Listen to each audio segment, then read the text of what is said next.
بسم الله الرحمن الرحيم. ألف لام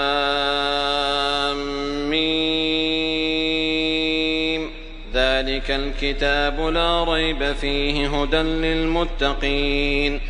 الذين يؤمنون بالغيب ويقيمون الصلاة ومما رزقناهم ينفقون والذين يؤمنون بما أنزل إليك وما أنزل من قبلك وبالآخرة هم يوقنون أولئك على هدى من ربهم وأولئك هم المفلحون إن الذين كفروا سواء عليهم أأنذرتهم أم لم تنذرهم لا يؤمنون ختم الله على قلوبهم وعلى سمعهم وعلى أبصارهم غشاوة ولهم عذاب عظيم ومن الناس من يقول آمنا بالله وباليوم الآخر وما هم بمؤمنين يخادعون الله والذين آمنوا وما يخدعون إلا أنفسهم وما يشعرون في قلوبهم مرض فزادهم الله مرضا ولهم عذاب أليم بما كانوا يكذبون وإذا قيل لهم لا تفسدوا في الأرض قالوا إنما نحن مصلحون ألا إنهم هم المفسدون ولكن لا يشعرون وإذا قيل لهم آمنوا كما آمن الناس قالوا أنؤمن كما آمن السفهاء ألا إنهم هم السفهاء ولكن لا يعلمون وإذا لقوا الذين آمنوا قالوا آمنا وإذا خلوا إلى شياطينهم قالوا إنا معكم إنما نحن مستهزئون الله يستهزئ بهم ويمدهم في طغيانهم يعمهون أولئك الذين اشتروا الضلالة بالهدى فما ربحت تجارتهم وما كانوا مهتدين مثلهم كمثل الذي استوقد نارا فلما أضاءت ما حوله ذهب الله بنورهم وتركهم في ظلمات لا يبصرون صم بكم عمي فهم لا يرجعون أو كصيب من السماء فيه ظلمات ورعد وبرق يجعلون أصابعهم في آذانهم من الصواعق حذر الموت والله محيط بالكافرين يكاد البرق يخطف أبصارهم كلما أضاء لهم مشوا فيه وإذا أظلم عليهم قاموا ولو شاء الله لذهب بسمعهم وأبصارهم إن الله على كل شيء قدير يا أيها الناس اعبدوا ربكم الذي خلقكم والذين من قبلكم لعلكم تتقون الذي جعل لكم الأرض فراشا والسماء بناء وأنزل من السماء ماء فأخرج به من الثمرات رزقا لكم فلا تجعلوا لله أندادا وأنتم تعلمون وإن كنتم في ريب مما نزلنا على عبدنا فأتوا بسورة من مثله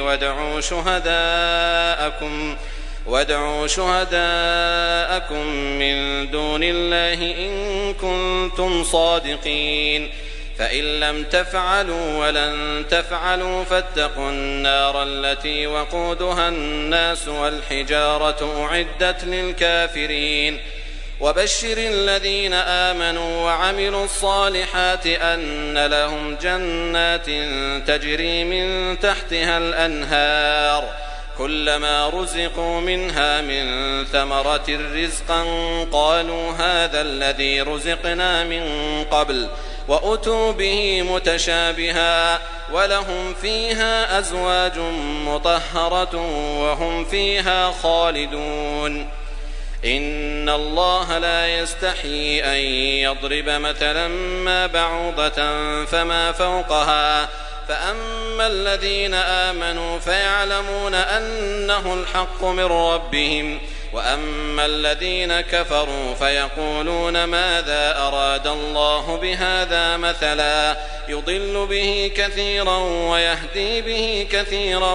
وما يضل به إلا الفاسقين الذين ينقضون عهد الله من بعد ميثاقه ويقطعون ما أمر الله به أن يوصل ويفسدون في الأرض أولئك هم الخاسرون.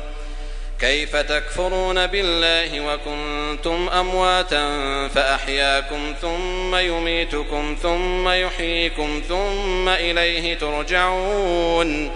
هو الذي خلق لكم ما في الأرض جميعا ثم استوى إلى السماء فسواهن 7 سماوات وهو بكل شيء عليم.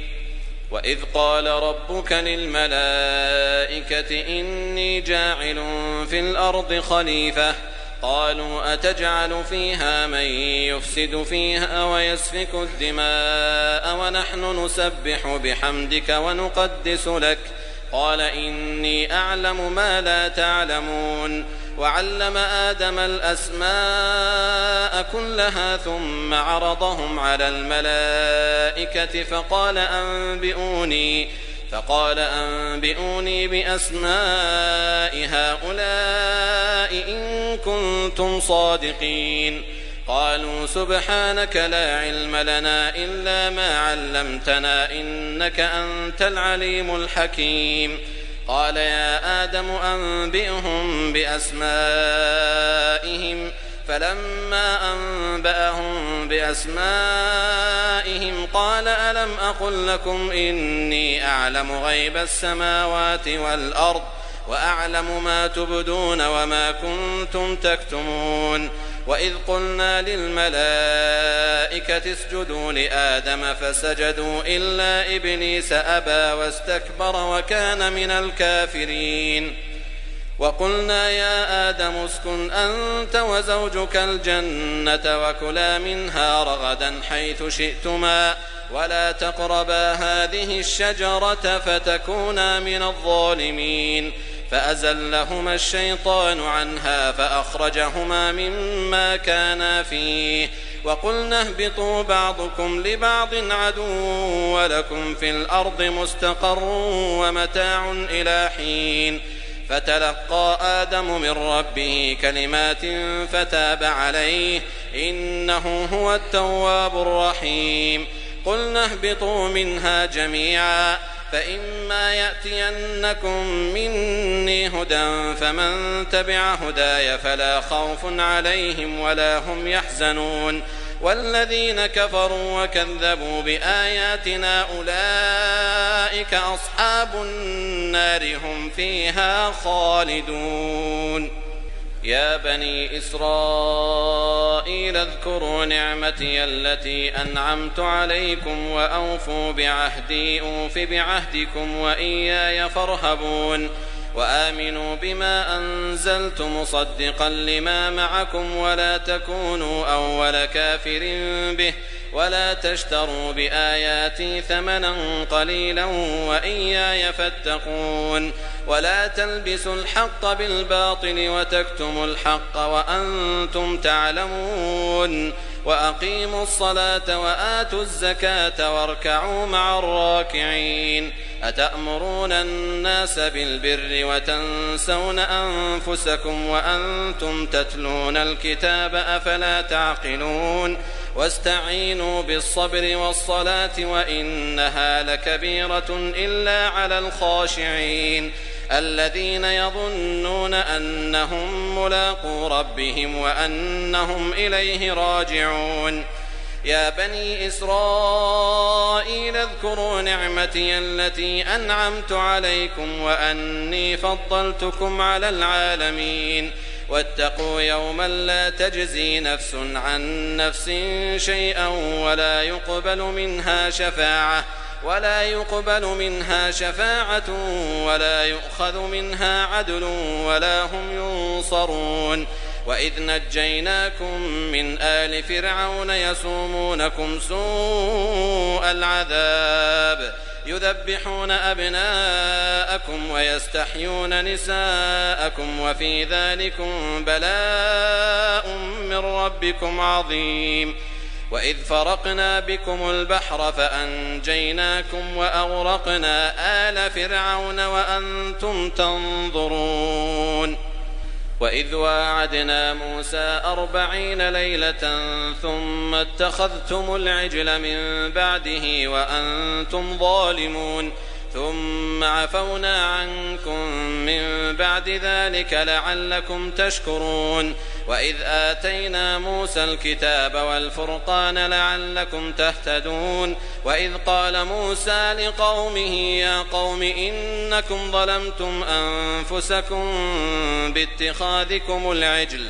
فتوبوا إلى بارئكم فاقتلوا أنفسكم ذلكم خير لكم عند بارئكم فتاب عليكم إنه هو التواب الرحيم وإذ قلتم يا موسى لن نؤمن لك حتى نرى الله جهرة فأخذتكم الصاعقة وأنتم تنظرون ثم بعثناكم من بعد موتكم لعلكم تشكرون وظللنا عليكم الغمام وأنزلنا عليكم المن والسلوى كلوا من طيبات ما رزقناكم وما ظلمونا ولكن كانوا أنفسهم يظلمون وإذ قلنا ادخلوا هذه القرية فكلوا منها حيث شئتم رغدا وادخلوا الباب سجدا وقولوا حطة نغفر لكم خطاياكم وسنزيد المحسنين فبدل الذين ظلموا قولا غير الذي قيل لهم فأنزلنا على الذين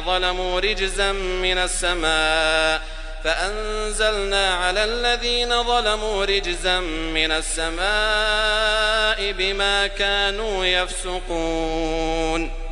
وإذ استسقى موسى لقومه فقلنا اضرب بعصاك الحجر فانفجرت منه 12 عينا قد علم كل أناس مشربهم كلوا واشربوا من رزق الله ولا تعثوا في الأرض مفسدين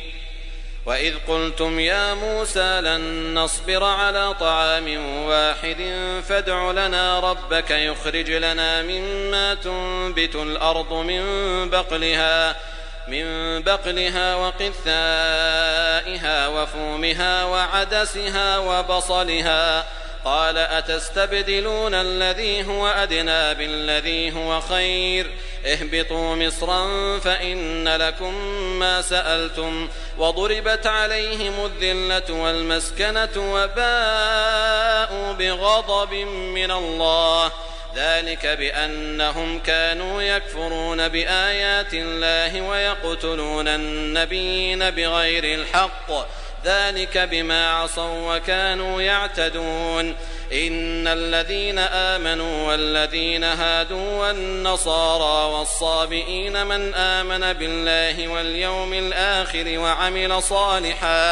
وعمل صالحا فلهم أجرهم عند ربهم ولا خوف عليهم ولا هم يحزنون وإذ أخذنا ميثاقكم ورفعنا فوقكم الطور خذوا ما آتيناكم بقوة واذكروا ما فيه لعلكم تتقون ثم توليتم من بعد ذلك فلولا فضل الله عليكم ورحمته لكنتم من الخاسرين ولقد علمتم الذين اعتدوا منكم في السبت فقلنا لهم كونوا قردة خاسئين فجعلناها نكالا لما بين يديها وما خلفها وموعظة للمتقين. وإذ قال موسى لقومه إن الله يأمركم أن تذبحوا بقرة قالوا أتتخذنا هزوا قال أعوذ بالله أن أكون من الجاهلين. قالوا ادع لنا ربك يبين لنا ما هي قال إنه يقول إنها بقرة لا فارض ولا بكر عوان بين ذلك فافعلوا ما تؤمرون. قالوا ادع لنا ربك يبين لنا ما لونها قال إنه يقول إنها بقرة صفراء فاقع لونها تسر الناظرين. قالوا ادع لنا ربك يبين لنا ما هي إن البقرة شابه علينا وإنا إن شاء الله لمهتدون. قال إنه يقول إنها بقرة لا ذلول تثير الأرض ولا تسقي الحرث مسلمة لا شية فيها. قالوا الآن جئت بالحق فذبحوها وما كادوا يفعلون. وإذ قتلتم نفسا فادارأتم فيها والله مخرج ما كنتم تكتمون. فقلنا اضربوه ببعضها كذلك يحيي الله الموتى ويريكم آياته لعلكم تعقلون.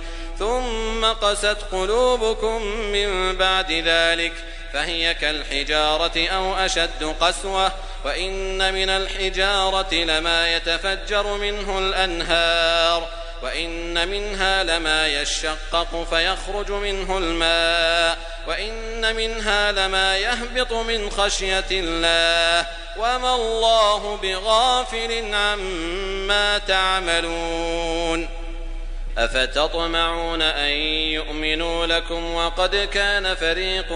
منهم يسمعون كلام الله ثم يحرفونه من بعد ما عقلوه وهم يعلمون. وإذا لقوا الذين آمنوا قالوا آمنا وإذا خلا بعضهم إلى بعض قالوا أتحدثونهم بما فتح الله عليكم ليحاجوكم به عند ربكم أفلا تعقلون. أولا يعلمون أن الله يعلم ما يسرون وما يعلنون. ومنهم أميون لا يعلمون الكتاب إلا أماني وإن هم إلا يظنون. فويل للذين يكتبون الكتاب بأيديهم ثم يقولون هذا من عند الله ليشتروا به ثمنا قليلا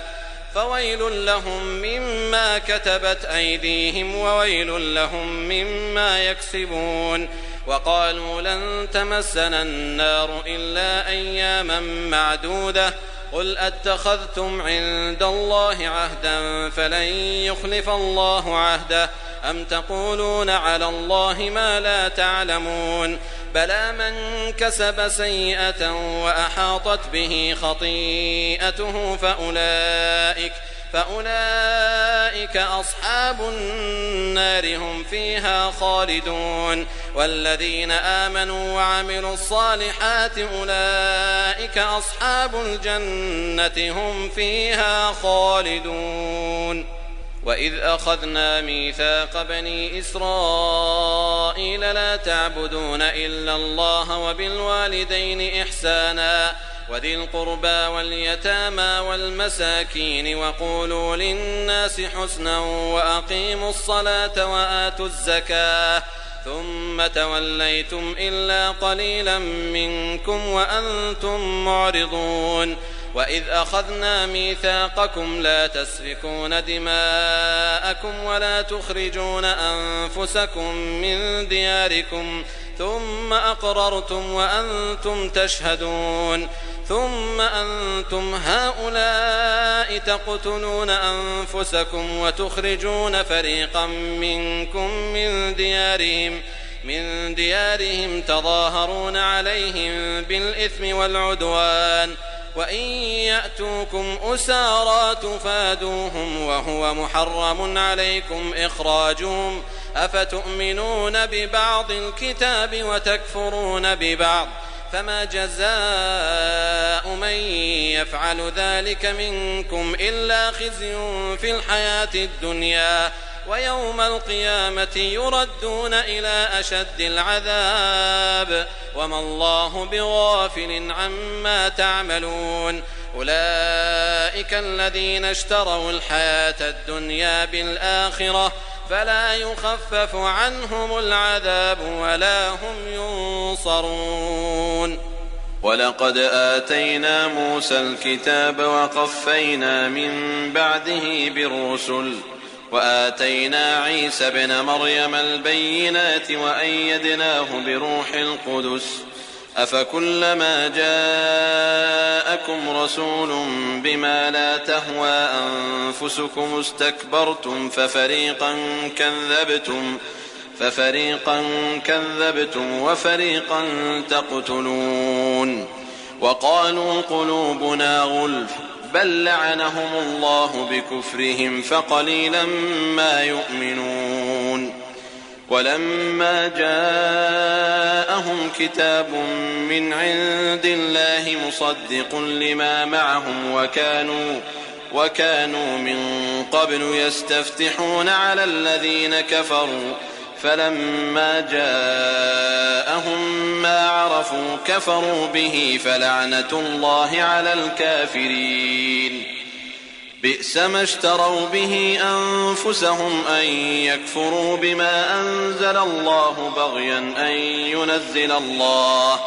بغيا أن ينزل الله من فضله على من يشاء من عباده فباءوا بغضب على غضب وللكافرين عذاب مهين. وإذا قيل لهم آمنوا بما أنزل الله قالوا نؤمن بما أنزل علينا ويكفرون بما وراءه وهو الحق مصدقا لما معهم قل فلم تقتلون أنبياء الله من قبل إن كنتم مؤمنين ولقد جاءكم موسى بالبينات ثم اتخذتم العجل من بعده وأنتم ظالمون وإذ أخذنا ميثاقكم ورفعنا فوقكم الطور خذوا ما آتيناكم بقوة واسمعوا قالوا سمعنا وعصينا وأشربوا في قلوبهم العجل بكفرهم قل بئس ما يأمركم به إيمانكم إن كنتم مؤمنين قل إن كانت لكم الدار الآخرة عند الله خالصة من دون الناس فتمنوا الموت إن كنتم صادقين ولن يتمنوه أبدا بما قدمت أيديهم والله عليم بالظالمين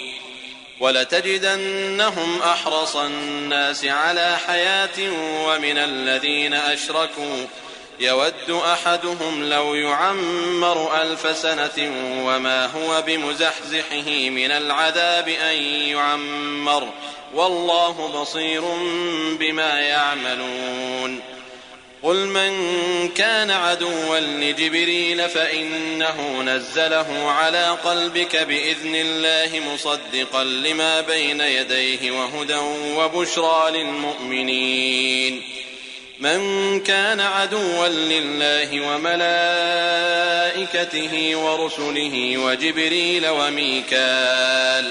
وجبريل وميكال فإن الله عدو للكافرين ولقد أنزلنا إليك آيات بينات وما يكفر بها إلا الفاسقون أوكلما عاهدوا عهدا نبذه فريق منهم بل أكثرهم لا يؤمنون ولما جاءهم رسول من عند الله مصدق لما معهم نبذ فريق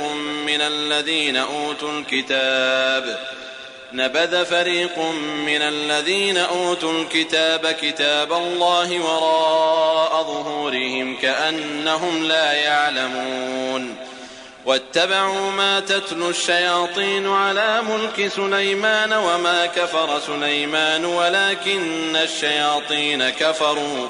يعلمون الناس السحر وما أنزل على الملكين ببابل هاروت وماروت وما يعلمان من أحد حتى يقولا إنما نحن فتنة فلا تكفر فيتعلمون منهما ما يفرقون به بين المرء وزوجه وما هم بضارين به من أحد إلا بإذن الله ويتعلمون ما يضرهم ولا ينفعهم ولقد علموا لمن اشتراه ما له في الآخرة من خلاق ولبئس ما شروا به أنفسهم لو كانوا يعلمون ولو أنهم آمنوا واتقوا لمثوبة من عند الله خير لو كانوا يعلمون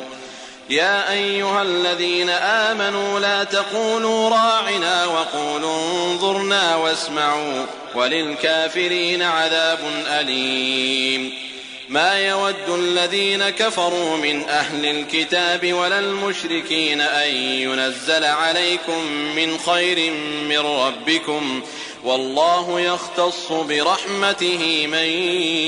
يشاء والله ذو الفضل العظيم ما ننسخ من آية أو ننسها نأت بخير منها أو مثلها ألم تعلم أن الله على كل شيء قدير ألم تعلم أن الله له ملك السماوات والأرض وما لكم من دون الله من ولي ولا نصير أم تريدون أن تسألوا رسولكم كما سئل موسى من قبل ومن يتبدل الكفر بالإيمان فقد ضل سواء السبيل ود كثير من أهل الكتاب لو يردونكم من بعد إيمانكم كفارا حسدا من عند أنفسهم من بعد ما تبين لهم الحق فاعفوا واصفحوا حتى يأتي الله بأمره إن الله على كل شيء قدير وأقيموا الصلاة وآتوا الزكاة وما تقدموا لأنفسكم من خير تجدوه عند الله إن الله بما تعملون بصير وقالوا لن يدخل الجنة إلا من كان هودا أو نصارى تلك أمانيهم قل هاتوا برهانكم إن كنتم صادقين بلى من أسلم وجهه لله وهو محسن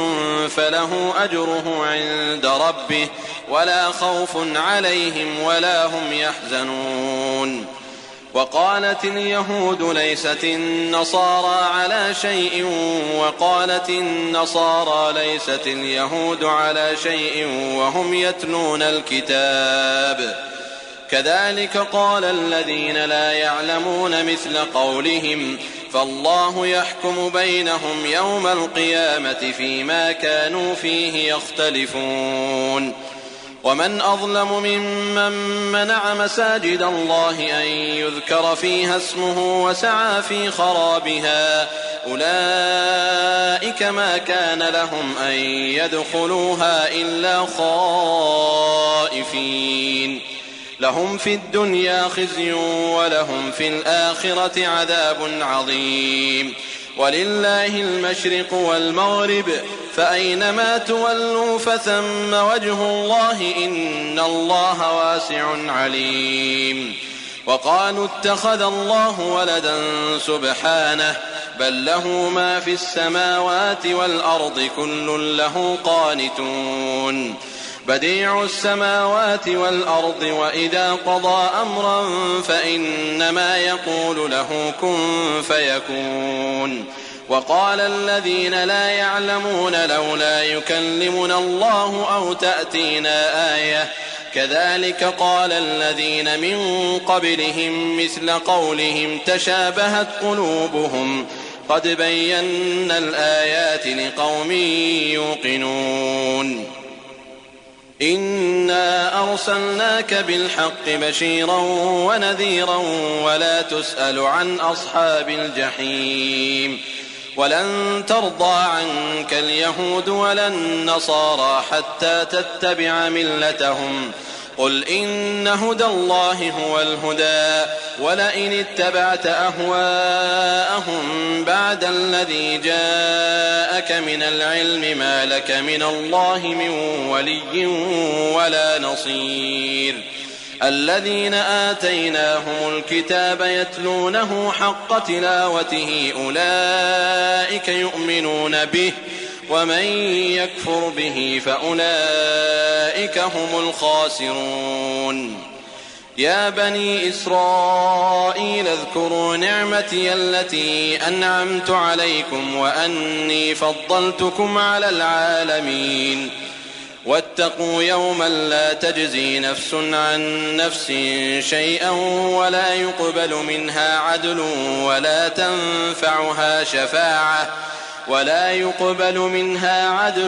ولا تنفعها شفاعة ولا هم ينصرون وإذ ابتلى إبراهيم ربه بكلمات فأتمهن قال إني جاعلك للناس إماما قال ومن ذريتي قال لا ينال عهد الظالمين وإذ جعلنا البيت مثابة للناس وأمنا واتخذوا من مقام إبراهيم مصلى وعهدنا إلى إبراهيم وإسماعيل أن طهرا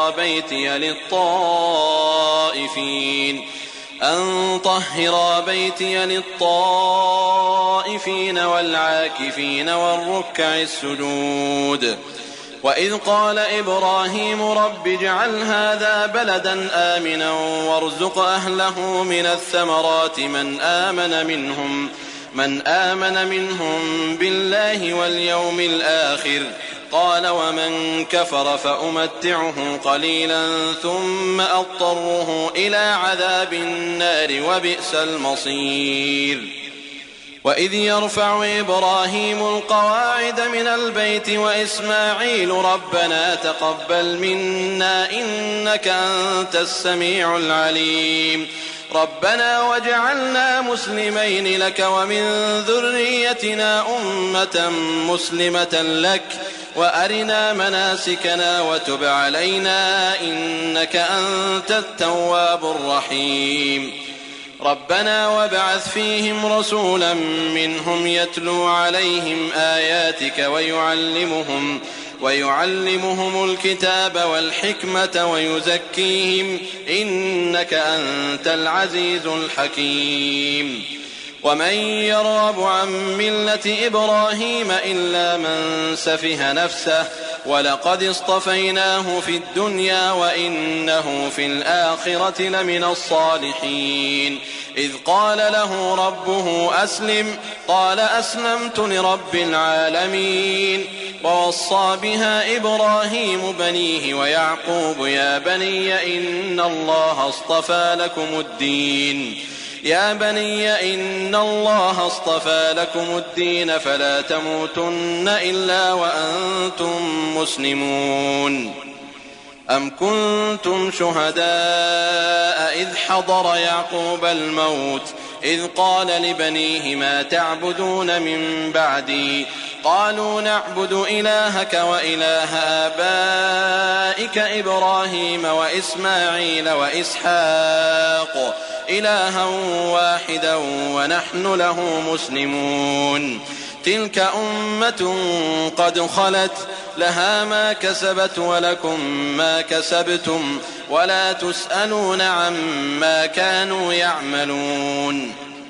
وقالوا كونوا هودا أو نصارى تهتدوا قل بل ملة إبراهيم حنيفا وما كان من المشركين. قولوا آمنا بالله وما أنزل إلينا وما أنزل إلى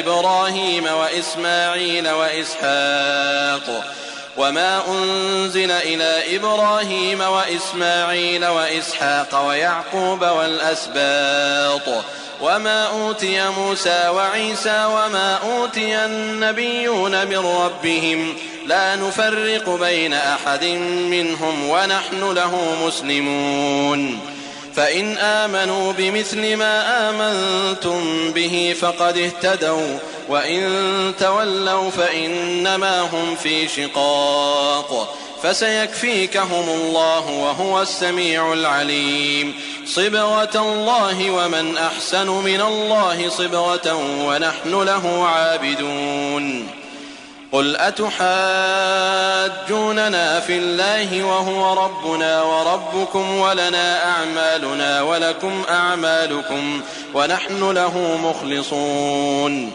أم تقولون إن إبراهيم وإسماعيل وإسحاق ويعقوب والأسباط كانوا هودا أو نصارى قل أأنتم أعلم أم الله ومن أظلم ممن كتم شهادة عنده من الله وما الله بغافل عما تعملون. تلك أمة قد خلت لها ما كسبت ولكم ما كسبتم ولا تسألون عما كانوا يعملون.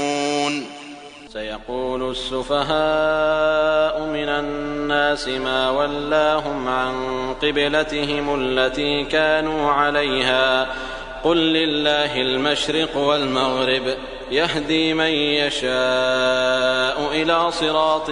مستقيم. وكذلك جعلناكم أمة وسطا لتكونوا شهداء على الناس ويكون الرسول عليكم شهيدا.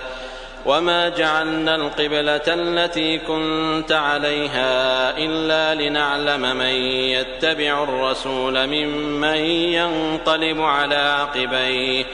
وإن كانت لكبيرة إلا على الذين هدى الله وما كان الله ليضيع إيمانكم إن الله بالناس لرءوف رحيم. قد نرى تقلب وجهك في السماء فلنولينك قبلة ترضاها فول وجهك شطر المسجد الحرام وحيث ما كنتم فولوا وجوهكم شطره وإن الذين أوتوا الكتاب ليعلمون أنه الحق من ربهم وما الله بغافل عما يعملون. ولئن أتيت الذين أوتوا الكتاب بكل آية ما تبعوا قبلتك وما أنت بتابع قبلتهم وما بعضهم بتابع قبلة بعض ولئن اتبعت أهواءهم من بعد ما جاءك من العلم إنك إذا لمن الظالمين.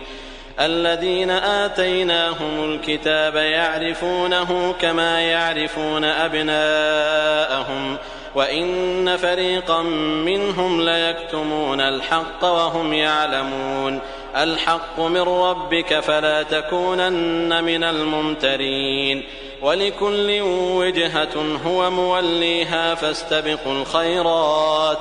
أينما تكونوا يأت بكم الله جميعا إن الله على كل شيء قدير. ومن حيث خرجت فول وجهك شطر المسجد الحرام وإنه للحق من ربك وما الله بغافل عما تعملون. ومن حيث خرجت فول وجهك شطر المسجد الحرام وحيث ما كنتم فولوا وجوهكم شطره لئلا يكون للناس عليكم حجة إلا الذين ظلموا منهم فلا تخشوهم واخشوني ولأتم نعمتي عليكم ولعلكم تهتدون كما أرسلنا فيكم رسولا منكم يتلو عليكم آياتنا ويزكيكم ويعلمكم الكتاب والحكمة ويعلمكم ما لم تكونوا تعلمون فاذكروني أذكركم واشكروا لي ولا تكفرون يا أيها الذين آمنوا استعينوا بالصبر والصلاة إن الله مع الصابرين ولا تقولوا لمن يقتل في سبيل الله أموات بل أحياء ولكن لا تشعرون ولنبلونكم بشيء من الخوف والجوع ونقص من الأموال والأنفس والثمرات وبشر الصابرين الذين إذا أصابتهم مصيبة قالوا إنا لله وإنا إليه راجعون أولئك عليهم صلوات من ربهم ورحمة وأولئك هم المهتدون إن الصفا والمروة من شعائر الله فمن حج البيت أو اعتمر فلا جناح عليه أن يطوف بهما ومن تطوع خيرا فإن الله شاكر عليم إن الذين يكتمون ما أنزلنا من البينات والهدى من بعد ما بيناه للناس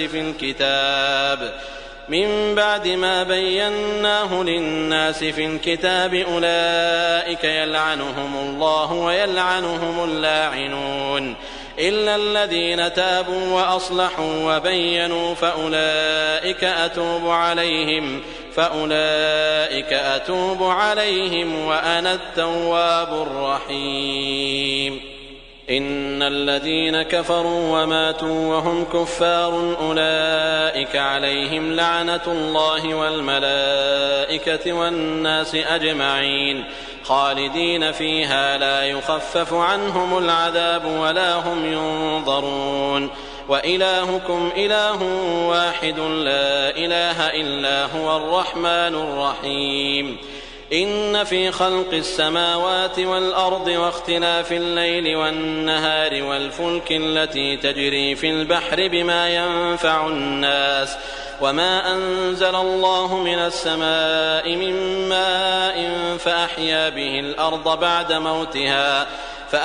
به الأرض بعد موتها وبث فيها من كل دابة وتصريف الرياح والسحاب المسخر بين السماء والأرض لآيات لقوم يعقلون ومن الناس من يتخذ من دون الله أندادا يحبونهم كحب الله والذين آمنوا أشد حبا لله ولو يرى الذين ظلموا إذ يرون العذاب أن القوة لله جميعا وأن الله شديد العذاب إذ تبرأ الذين اتبعوا من الذين اتبعوا ورأوا العذاب وتقطعت بهم الأسباب وقال الذين اتبعوا لو أن لنا كرة فنتبرأ منهم كما تبرأوا منا كذلك يريهم الله أعمالهم حسرات عليهم وما هم بخارجين من النار يا أيها الناس كلوا مما في الأرض حلالا طيبا ولا تتبعوا خطوات الشيطان إنه لكم عدو مبين إنما يأمركم بالسوء والفحشاء وأن تقولوا على الله ما لا تعلمون وإذا قيل لهم اتبعوا ما أنزل الله قالوا بل نتبع ما ألفينا عليه آباءنا أولو كان آباؤهم لا يعقلون شيئا ولا يهتدون ومثل الذين كفروا كمثل الذي ينعق بما لا يسمع إلا دعاء ونداء صم بكم عمي فهم لا يعقلون يا أيها الذين آمنوا كلوا من طيبات ما رزقناكم واشكروا لله إن كنتم إياه تعبدون إنما حرم عليكم الميتة والدم ولحم الخنزير وما أهل به لغير الله فمن اضطر غير باغ ولا عاد فلا إثم عليه إن الله غفور رحيم إن الذين يكتمون ما أنزل الله من الكتاب ويشترون به ثمنا قليلا أولئك ما يأكلون في بطونهم إلا النار ولا يكلمهم الله يوم القيامة ولا يزكيهم ولهم عذاب أليم أولئك الذين اشتروا الضلالة بالهدى والعذاب بالمغفرة فما أصبرهم على النار ذلك بأن الله نزل الكتاب بالحق وإن الذين اختلفوا في الكتاب لفي شقاق بعيد ليس البر أن تولوا وجوهكم قبل المشرق والمغرب ولكن البر من آمن بالله واليوم الآخر والملائكة والكتاب والنبيين وآتى المال على حبه ذوي القربى واليتامى والمساكين وابن السبيل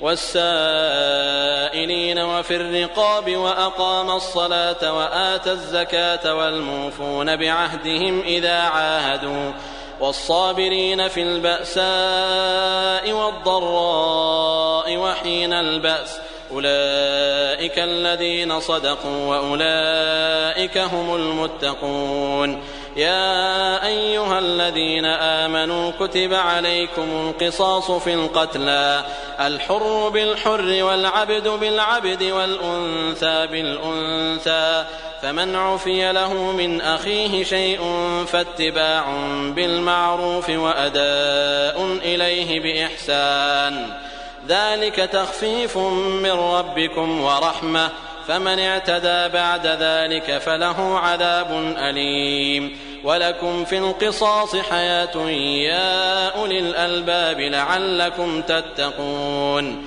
كتب عليكم إذا حضر أحدكم الموت إن ترك خيرا الوصية للوالدين والأقربين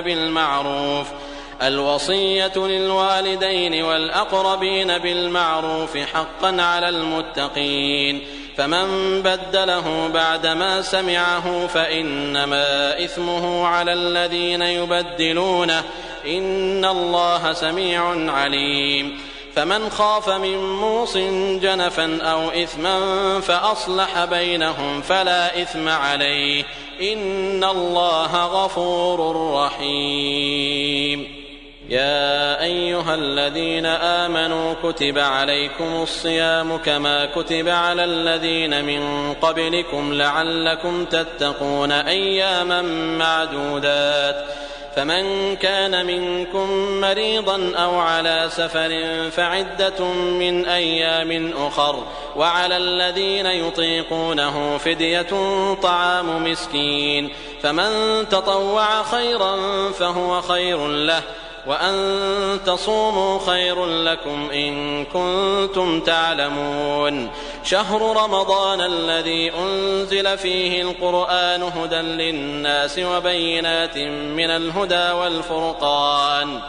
فمن شهد منكم الشهر فليصم ومن كان مريضا أو على سفر فعدة من أيام أخر يريد الله بكم اليسر ولا يريد بكم العسر ولتكملوا العدة ولتكبروا الله على ما هداكم ولعلكم تشكرون وإذا سألك عبادي عني فإني قريب أجيب دعوة الداع إذا دعان فليستجيبوا لي وليؤمنوا بي لعلهم يرشدون أحل لكم ليلة الصيام الرفث إلى نسائكم هن لباس لكم وأنتم لباس لهن علم الله أنكم كنتم تختانون أنفسكم فتاب عليكم وعفى عنكم، فالآن باشروهن وابتغوا ما كتب الله لكم، وكلوا واشربوا حتى يتبين لكم الخيط الأبيض من الخيط الأسود من الفجر، ثم أتموا الصيام إلى الليل، ولا تباشروهن وأنتم عاكفون في المساجد، تلك حدود الله فلا تقربوها، كذلك يبين الله آياته للناس لعلهم يتقون. ولا تأكلوا أموالكم بينكم بالباطل وتدلوا بها إلى الحكام لتأكلوا فريقا من أموال الناس بالإثم وأنتم تعلمون. يسألونك عن الأهلة، قل هي مواقيت للناس والحج، وليس البر بأن تأتوا البيوت من ظهورها، ولكن البر من اتقى، وأتوا البيوت من أبوابها، واتقوا الله لعلكم تفلحون. وقاتلوا في سبيل الله الذين يقاتلونكم ولا تعتدوا، إن الله لا يحب المعتدين. واقتلوهم حيث ثقفتموهم وأخرجوهم من حيث أخرجوكم، والفتنة أشد من القتل، ولا تقاتلوهم عند المسجد الحرام حتى يقاتلوكم فيه، فإن قاتلوكم فاقتلوهم، كذلك جزاء الكافرين، فإن انتهوا فإن الله غفور رحيم. وقاتلوهم حتى لا تكون فتنة ويكون الدين لله، فإن انتهوا فلا عدوان إلا على الظالمين. الشهر الحرام بالشهر الحرام والحرمات قصاص، فمن اعتدى عليكم فاعتدوا عليه بمثل ما اعتدى عليكم، واتقوا الله واعلموا أن الله مع المتقين. وأنفقوا في سبيل الله ولا تلقوا بأيديكم إلى التهلكة وأحسنوا، إن الله يحب المحسنين. وأتموا الحج والعمرة لله، فإن أحصرتم فما استيسر من الهدي، ولا تحلقوا رؤوسكم حتى يبلغ الهدي محله، فمن كان منكم مريضا أو به أذى من رأسه ففدية من صيام أو صدقة أو نسك، فإذا أمنتم فمن تمتع بالعمرة إلى الحج فما استيسر من الهدي، فمن لم يجد فصيام 3 أيام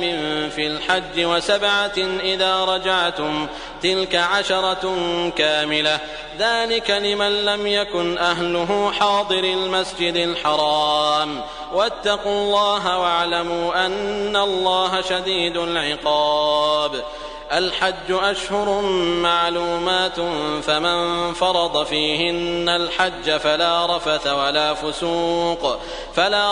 ولا فسوق ولا جدال في الحج، وما تفعلوا من خير يعلمه الله، وتزودوا فإن خير الزاد التقوى، واتقون يا أولي الألباب. ليس عليكم جناح أن تبتغوا فضلا من ربكم، فإذا أفضتم من عرفات فاذكروا الله عند المشعر الحرام، واذكروه كما هداكم، وإن كنتم من قبله لمن الضالين. ثم أفيضوا من حيث أفاض الناس واستغفروا الله، إن الله غفور رحيم. فإذا قضيتم مناسككم فاذكروا الله كذكركم آباءكم أو أشد ذكرا، فمن الناس من يقول ربنا آتنا في الدنيا وما له في الآخرة من خلاق، ومنهم من يقول ربنا آتنا في الدنيا حسنة وفي الآخرة حسنة وقنا عذاب النار. أولئك لهم نصيب مما كسبوا والله سريع الحساب. واذكروا الله في أيام معدودات فمن تعجل في يومين فلا إثم عليه ومن تأخر فلا إثم عليه لمن اتقى واتقوا الله واعلموا أنكم إليه تحشرون.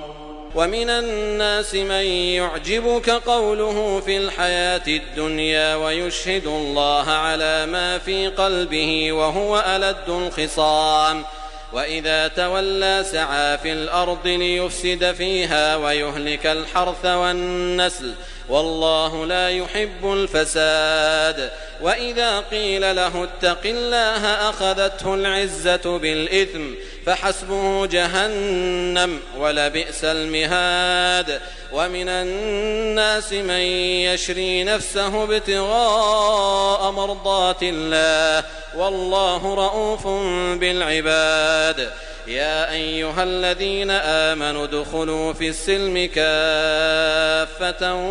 ولا تتبعوا خطوات الشيطان إنه لكم عدو مبين. فإن زللتم من بعد ما جاءتكم البينات فاعلموا أن الله عزيز حكيم. هل ينظرون إلا أن يأتيهم الله في ظلل من الغمام والملائكة وقضي الأمر وإلى الله ترجع الأمور. سل بني إسرائيل كم آتيناهم من آية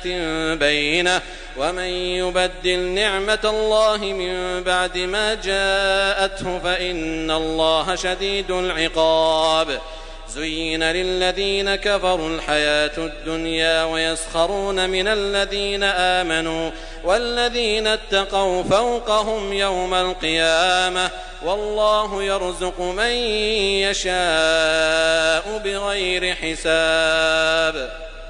كان الناس أمة واحدة فبعث الله النبيين مبشرين ومنذرين وأنزل معهم الكتاب بالحق ليحكم بين الناس فيما اختلفوا فيه وما اختلف فيه إلا الذين أوتوه من بعد ما جاءتهم البينات بغيا بينهم فهدى الله الذين آمنوا لما اختلفوا فيه من الحق بإذنه والله يهدي من يشاء إلى صراط مستقيم. أم حسبتم أن تدخلوا الجنة ولما يأتكم مثل الذين خلوا من قبلكم مستهم البأساء والضراء وزلزلوا حتى يقول الرسول والذين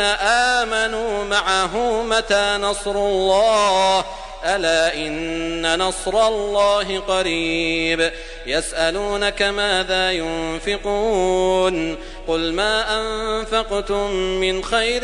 فللوالدين والأقربين واليتامى والمساكين وابن السبيل وما تفعلوا من خير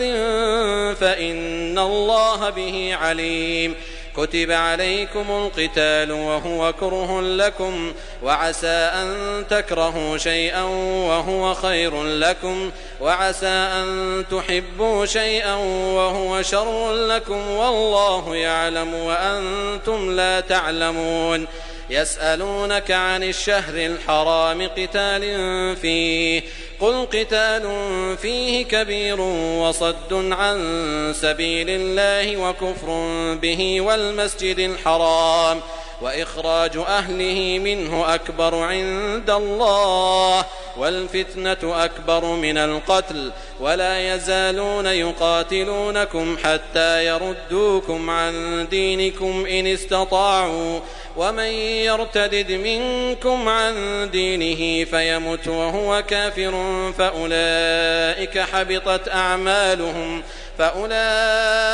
حبطت أعمالهم في الدنيا والآخرة وأولئك أصحاب النار هم فيها خالدون. إن الذين آمنوا والذين هاجروا وجاهدوا في سبيل الله أولئك يرجون رحمة الله والله غفور رحيم. يسألونك عن الخمر والميسر قل فيهما إثم كبير ومنافع للناس وإثمهما أكبر من نفعهما ويسألونك ماذا ينفقون قل العفو كذلك يبين الله لكم الآيات لعلكم تتفكرون في الدنيا والآخرة. ويسألونك عن اليتامى قل إصلاح لهم خير وإن تخالطوهم فإخوانكم والله يعلم المفسد من المصلح ولو شاء الله لأعنتكم إن الله عزيز حكيم. ولا تنكحوا المشركات حتى يؤمن ولأمة مؤمنة خير من مشركة ولو أعجبتكم ولا تنكحوا المشركين حتى يؤمنوا ولعبد مؤمن خير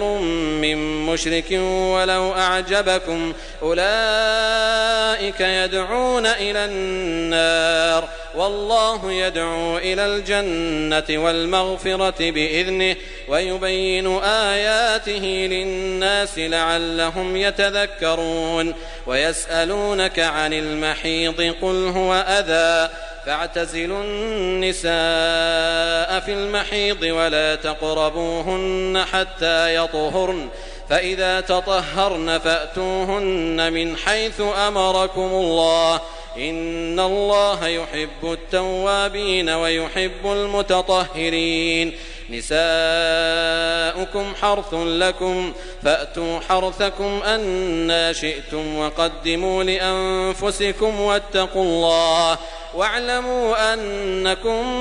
ملاقوه وبشر المؤمنين. ولا تجعلوا الله عرضة لأيمانكم أن تبروا وتتقوا وتصلحوا بين الناس والله سميع عليم. لا يؤاخذكم الله باللغو في أيمانكم ولكن يؤاخذكم بما كسبت قلوبكم والله غفور حليم. للذين يؤلون من نسائهم تربص 4 أشهر فإن فاءوا فإن الله غفور رحيم.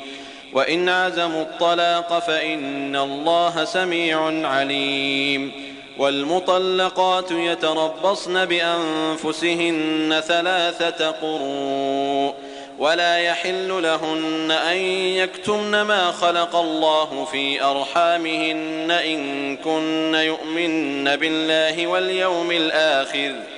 وبعولتهن أحق بردهن في ذلك إن أرادوا إصلاحا ولهن مثل الذي عليهن بالمعروف وللرجال عليهن درجة والله عزيز حكيم. الطلاق 2 فإمساك بمعروف أو تسريح بإحسان. ولا يحل لكم أن تأخذوا مما آتيتموهن شيئا إلا أن يخافا ألا يقيما حدود الله فإن خفتم ألا يقيما حدود الله فلا جناح عليهما فيما افتدت به تلك حدود الله فلا تعتدوها ومن يتعد حدود الله فأولئك هم الظالمون. فإن طلقها فلا تحل له من بعد حتى تنكح زوجا غيره فإن طلقها فلا جناح عليهما أن يتراجعا إن ظنا أن يقيما حدود الله وتلك حدود الله يبينها لقوم يعلمون. وإذا طلقتم النساء فبلغن أجلهن فأمسكوهن بمعروف أو سرحوهن بمعروف ولا تمسكوهن ضرارا لتعتدوا ومن يفعل ذلك فقد ظلم نفسه. ولا تتخذوا آيات الله هزوا واذكروا نعمة الله عليكم وما أنزل عليكم من الكتاب والحكمة يعظكم به واتقوا الله واعلموا أن الله بكل شيء عليم. وإذا طلقتم النساء فبلغن أجلهن فلا تعضلوهن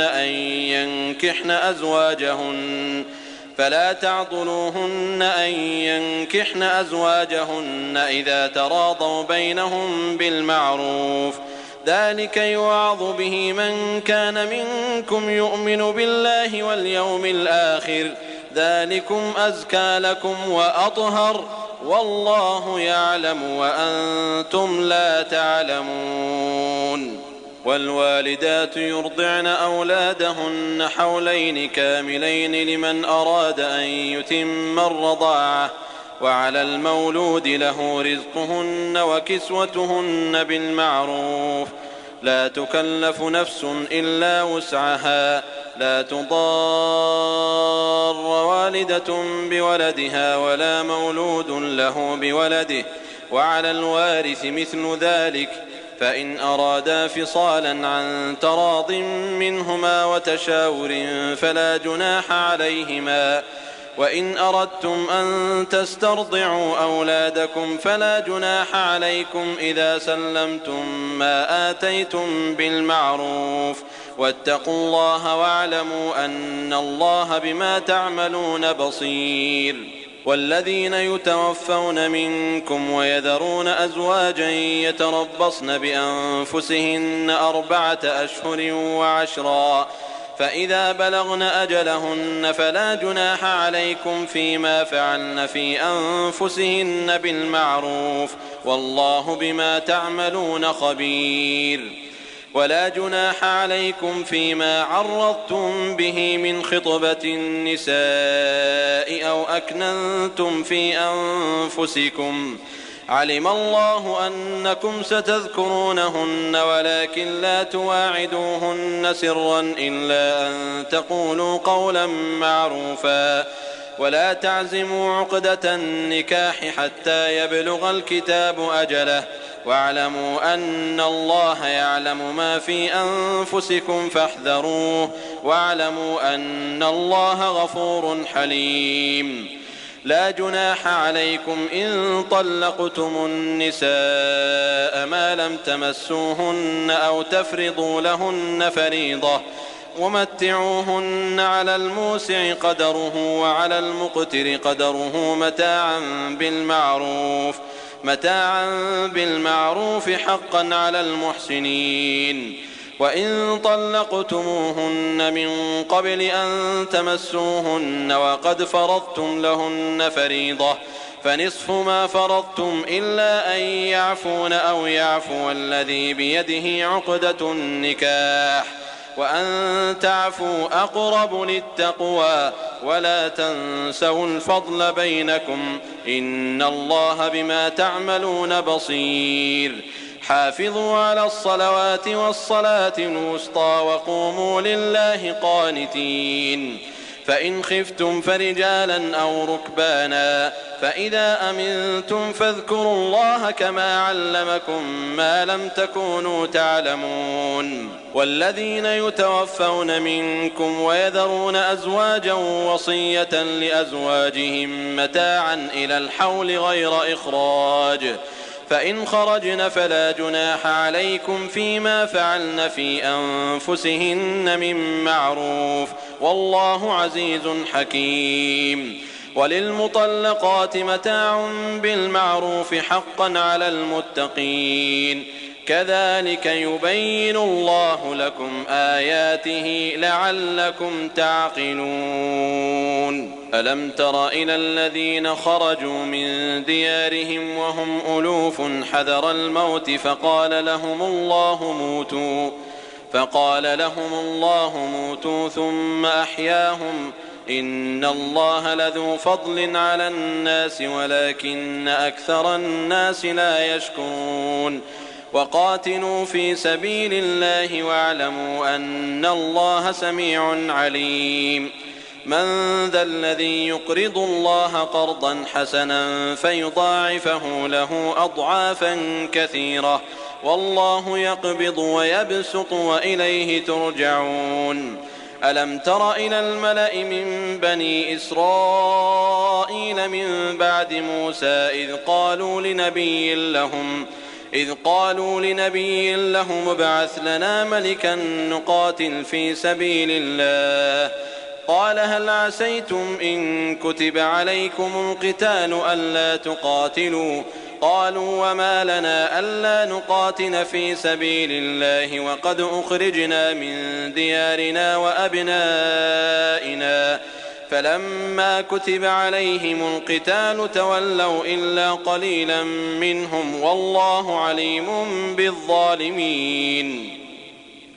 وقال لهم نبيهم إن الله قد بعث لكم طالوت ملكا قالوا أنى يكون له الملك علينا ونحن أحق بالملك منه ولم يؤت سعة من المال قال إن الله اصطفاه عليكم وزاده بسطة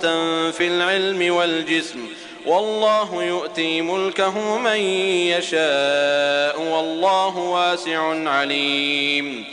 وقال لهم نبيهم إن آية ملكه أن يأتيكم التابوت فيه سكينة من ربكم وبقية مما ترك آل موسى وآل هارون تحمله الملائكة إن في ذلك لآية لكم إن كنتم مؤمنين. فلما فصل طالوت بالجنود قال إن الله مبتليكم بنهر فمن شرب منه فليس مني ومن لم يطعمه فإنه مني إلا من اغترف غرفة بيده فشربوا منه إلا قليلا منهم فلما جاوزه هو والذين آمنوا معه قالوا لا طاقة لنا اليوم بجالوت وجنوده قال الذين يظنون أنهم ملاقوا الله كم من فئة قليلة غلبت فئة كثيرة بإذن الله والله مع الصابرين. ولما برزوا لجالوت وجنوده قالوا ربنا أفرغ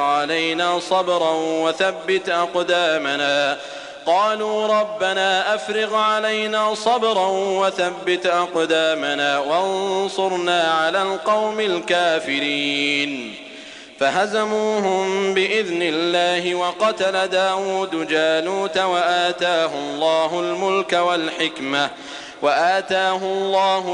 والحكمة وعلمه مما يشاء ولولا دفع الله الناس بعضهم ببعض لفسدت الأرض ولكن الله ذو فضل على العالمين.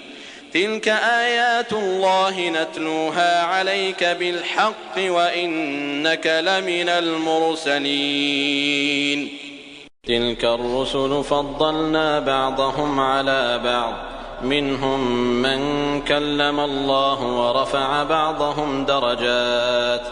وآتينا عيسى ابن مريم البينات وأيدناه بروح القدس ولو شاء الله ما اقتتل الذين من بعدهم من بعد ما جاءتهم البينات ولكن اختلفوا فمنهم من آمن ومنهم من كفر ولو شاء الله ما اقتتلوا ولكن الله يفعل ما يريد. يا أيها الذين آمنوا أنفقوا مما رزقناكم من قبل أن يأتي يوم لا بيع فيه ولا خلة ولا شفاعة والكافرون هم الظالمون. الله لا إله إلا هو الحي القيوم لا تأخذه سنة ولا نوم له ما في السماوات وما في الأرض من ذا الذي يشفع عنده إلا بإذنه يعلم ما بين أيديهم وما خلفهم ولا يحيطون بشيء من علمه إلا بما شاء وسع كرسيه السماوات والأرض ولا يؤوده حفظهما وهو العلي العظيم. لا إكراه في الدين قد تبين الرشد من الغي فمن يكفر بالطاغوت ويؤمن بالله فقد استمسك بالعروة الوثقى لا انفصام لها والله سميع عليم. الله ولي الذين آمنوا يخرجهم من الظلمات إلى النور والذين كفروا أولياؤهم الطاغوت يخرجونهم من النور إلى الظلمات أولئك أصحاب النار هم فيها خالدون. ألم تر إلى الذي حاج إبراهيم في ربه أن آتاه الله الملك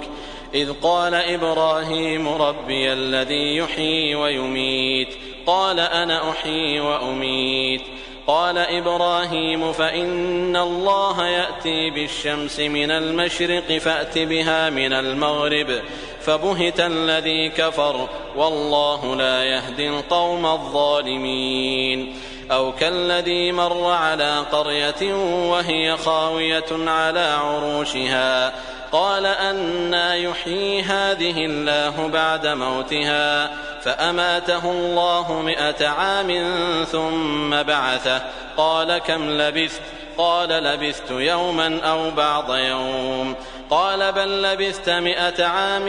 فانظر إلى طعامك وشرابك لم يتسنه وانظر إلى حمارك ولنجعلك آية للناس وانظر إلى العظام كيف ننشزها ثم نكسوها لحما فلما تبين له قال أعلم أن الله على كل شيء قدير.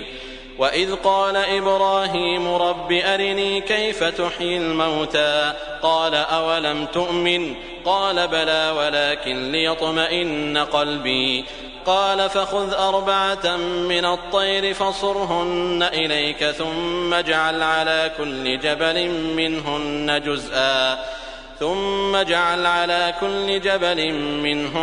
جزءا ثم ادعهن يأتينك سعيا واعلم أن الله عزيز حكيم. مثل الذين ينفقون أموالهم في سبيل الله كمثل حبة أنبتت 7 سنابل في كل سنبلة 100 حبة والله يضاعف لمن يشاء والله واسع عليم. الذين ينفقون أموالهم في سبيل الله ثم لا يتبعون ما أنفقوا منا ولا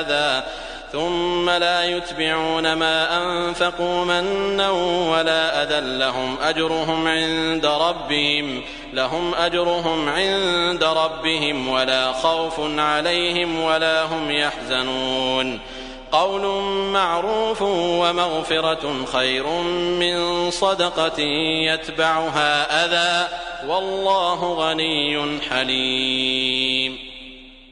يا أيها الذين آمنوا لا تبطلوا صدقاتكم بالمن والأذى كالذي ينفق ماله رئاء الناس ولا يؤمن بالله واليوم الآخر فمثله كمثل صفوان عليه تراب فأصابه وابل فتركه صلدا لا يقدرون على شيء مما كسبوا والله لا يهدي القوم الكافرين. ومثل الذين ينفقون أموالهم ابتغاء مرضات الله وتثبيتا من أنفسهم كمثل جنة بربوة أصابها وابل فآتت أكلها ضعفين فإن لم يصبها وابل فطل والله بما تعملون بصير. أيود أحدكم أن تكون له جنة من نخيل وأعناب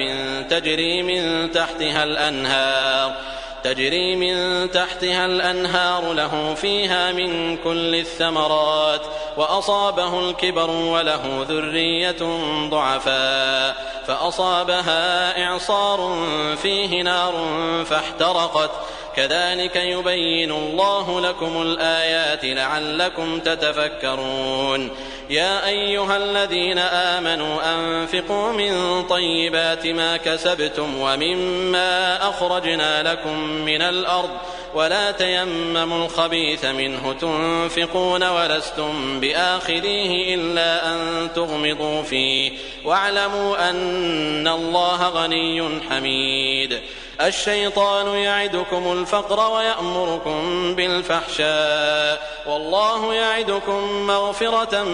منه وفضلا والله واسع عليم يؤتي الحكمة من يشاء ومن يؤت الحكمة فقد أوتي خيرا كثيرا وما يذكر إلا أولو الألباب وما أنفقتم من نفقة أو نذرتم من نذر فإن الله يعلمه وما للظالمين من أنصار إن تبدوا الصدقات فنعما هي وإن تخفوها وتؤتوها الفقراء فهو خير لكم ويكفر عنكم من سيئاتكم والله بما تعملون خبير ليس عليك هداهم ولكن الله يهدي من يشاء وما تنفقوا من خير فلأنفسكم وما تنفقون إلا ابتغاء وجه الله وما تنفقوا من خير يوفى إليكم وأنتم لا تظلمون للفقراء الذين أحصروا في سبيل الله لا يستطيعون ضربا في الأرض يحسبهم الجاهل أغنياء من التعفف تعرفهم بسيماهم لا يسألون الناس إلحافا وما تنفقوا من خير فإن الله به عليم الذين ينفقون أموالهم بالليل والنهار سرا وعلانية فلهم أجرهم عند ربهم ولا خوف عليهم ولا هم يحزنون الذين يأكلون الربا لا يقومون إلا كما يقوم الذي يتخبطه الشيطان من المس ذلك بأنهم قالوا إنما البيع مثل الربا وأحل الله البيع وحرم الربا فمن جاءه موعظة من ربه فانتهى فله ما سلف وأمره إلى الله ومن عاد فأولئك أصحاب النار هم فيها خالدون يمحق الله الربا ويربي الصدقات والله لا يحب كل كفار أثيم إن الذين آمنوا وعملوا الصالحات وأقاموا الصلاة وآتوا الزكاة لهم أجرهم عند ربهم ولا خوف عليهم ولا هم يحزنون يا أيها الذين آمنوا اتقوا الله وذروا ما بقي من الربا إن كنتم مؤمنين فإن لم تفعلوا فأذنوا بحرب من الله ورسوله وإن تبتم فلكم رؤوس أموالكم لا تظلمون ولا تظلمون وإن كان ذو عسرة فنظرة إلى ميسرة وأن تصدقوا خير لكم إن كنتم تعلمون واتقوا يوما ترجعون فيه إلى الله ثم توفى كل نفس ما كسبت وهم لا يظلمون يا أيها الذين آمنوا إذا تداينتم بدين إلى أجل مسمى فاكتبوه وليكتب بينكم كاتب بالعدل ولا يأب كاتب أن يكتب كما علمه الله فليكتب وليملل الذي عليه الحق وليتق الله ربه ولا يبخس منه شيئا فإن كان الذي عليه الحق سفيها أو ضعيفا أو لا يستطيع أن يمل هو فليملل وليه بالعدل واستشهدوا شهيدين من رجالكم فإن لم يكونا رجلين فرجل وامرأتان ممن ترضون من الشهداء أن تضل إحداهما فتذكر إحداهما الأخرى ولا يأبى الشهداء إذا ما دعوا ولا تسأموا أن تكتبوه صغيرا أو كبيرا إلى أجله ذلكم أقسط عند الله وأقوم للشهادة وأدنى ألا ترتابوا إلا أن تكون تجارة حاضرة تديرونها بينكم فليس عليكم جناح ألا تكتبوها وأشهدوا إذا تبايعتم ولا يضار كاتب ولا شهيد وإن تفعلوا فإنه فسوق بكم واتقوا الله ويعلمكم الله والله بكل شيء عليم. وإن كنتم على سفر ولم تجدوا كاتبا فرهان مقبوضة فإن أمن بعضكم بعضا فليؤد الذي اؤتمن أمانته وليتق الله ربه ولا تكتموا الشهادة ومن يكتمها فإنه آثم قلبه والله بما تعملون عليم. لله ما في السماوات وما في الأرض وإن تبدوا ما في أنفسكم أو تخفوه يحاسبكم به الله فيغفر لمن يشاء ويعذب من يشاء والله على كل شيء قدير. آمن الرسول بما أنزل إليه من ربه والمؤمنون كل آمن بالله وملائكته وكتبه ورسله لا نفرق بين أحد من رسله وقالوا سمعنا وأطعنا غفرانك ربنا وإليك المصير. لا يكلف الله نفسا إلا وسعها لها ما كسبت وعليها ما اكتسبت ربنا لا تؤاخذنا إن نسينا أو أخطأنا ربنا ولا تحمل علينا إصرا كما حملته على الذين من قبلنا ربنا ولا تحملنا ما لا طاقة لنا به واعف عنا واغفر لنا وارحمنا أنت مولانا فانصرنا على القوم الكافرين.